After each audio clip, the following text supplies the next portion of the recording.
Welcome to the UFC, right? I mean, yes, sir. Man, what's the feeling like right now? I mean, it's all happening so fast, right? I mean, I was expecting this, you know what I mean? And I've been here before where I saw all this, so this isn't like caught me off guard. And, you know, as a fighter, if you've been long enough, or if you've been seeing the game, and if you're a fan, you've seen all this, you know, you see this on YouTube, you see this on the Instagrams, you know what I mean? You hear you asking the first question, so yeah, I'm excited about this. This is awesome. That's awesome. You know, you said you thought you'd be here, but you had a loss not that long ago. Did you think that was going to push back the schedule more than it did? No, come on. You know, it's my debut in UFC, and you hear UFC superstars talk about how losses don't matter. You know, you got guys with 10 losses in the UFC that are still legends and superstars.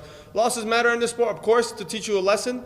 But at the end of the day, it's about if you continue to train and continue to fight. You know, if you come back the next day and say, listen, even though I made a mistake yesterday, I'm willing to correct that mistake today and move forward and get better, you know. Where were you when you got the call? I was at home playing Call of Duty.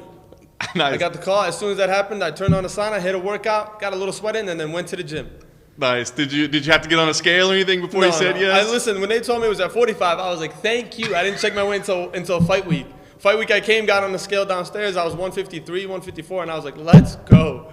You know what I mean? It's a lot easier to cut to 45 than it is to 35 normally. Yeah, no doubt about it. Now, I mean, obviously you knew you were going to be here. So, I mean, had you been studying the division a little bit? I mean, did you know Cody and what his game was? Yeah, I mean, I knew Cody before he was even in the UFC when he was local because we're both from the Midwest. He was from Michigan. I was from Chicago.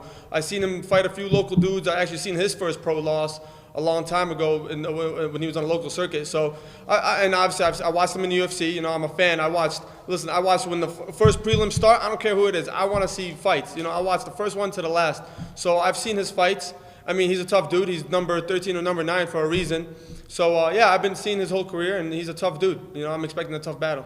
You know, we always hear about like the nerves and the octagon jitters and that sort of thing, but it seems like you've been mentally preparing for this moment for a long time. So, I mean, are you expecting to get that? Because I don't think it's something you can control, or do you feel like you're so ready, like it's not going to happen? Listen, that doesn't matter to me. This stuff is all the extra stuff, you know what I mean? I love this. This is the cool stuff to do and take your mind off the fight. But the fight's the most important thing, you know? That's what I want to focus on. Me and him going to battle, performing, and putting skill sets out. I want to show the world what I can bring to the cage and my skill set that I've been working on for the last few years. You know, my boxing, my wrestling, my anti-wrestling, my jiu-jitsu even, everything. I want to show that I'm a well-rounded mixed martial artist.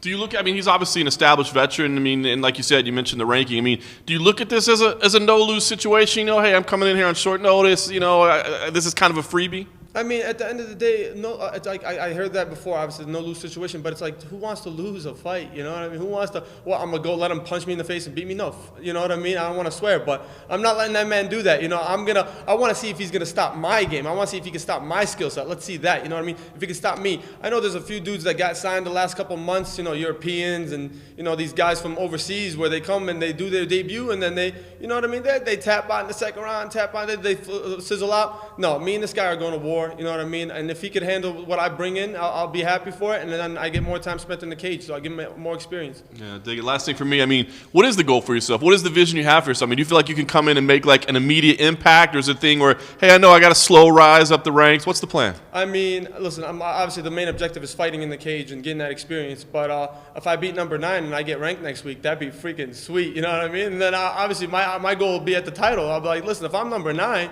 let's do this. Let's keep moving forward. Let me get number 7, 6, 4, and let's go for the belt. You know, that's the end goal at the end of the day. You don't come to the UFC just to compete with people and just to get on here and do the social media stuff. You do it so you get that title and you can change your life, change your family's life, put a legacy down. And that's what my goal is, you know what I mean? To represent my gym, represent my home country, represent my family, and prove that I belong.